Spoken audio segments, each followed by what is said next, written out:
দেশের জনগণ ও রাজনৈতিক দলগুলোর সঙ্গে বাংলাদেশ ও রোহিঙ্গাদের টেকসই লাভ ক্ষতির চুলচেরা বিশ্লেষণ ও আলোচনা পর্যালোচনা না করে অন্তর্বর্তী সরকার হুটহাট রাখাইনে মানবিক করিডোর বা প্যাসেজ বা চ্যানেল নিয়ে আরাকান আর্মি কিংবা জাতিসংঘের সঙ্গে আলোচনা করতে পারে না বলে দাবি জানায় ছাত্র সংগঠন স্টুডেন্ট ফর সভারেন্টি।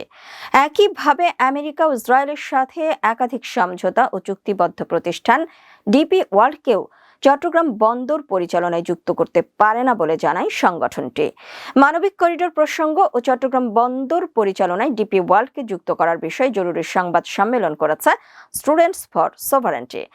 13 মে মঙ্গলবার ঢাকা বিশ্ববিদ্যালয়ের মধুর ক্যান্টিনে সংবাদ সম্মেলন অনুষ্ঠিত হয়। এ সময় স্টুডেন্টস ফর সভারেন্টির আহ্বায়ক মোহাম্মদ জিয়াউল হক এসব কথা বলেন।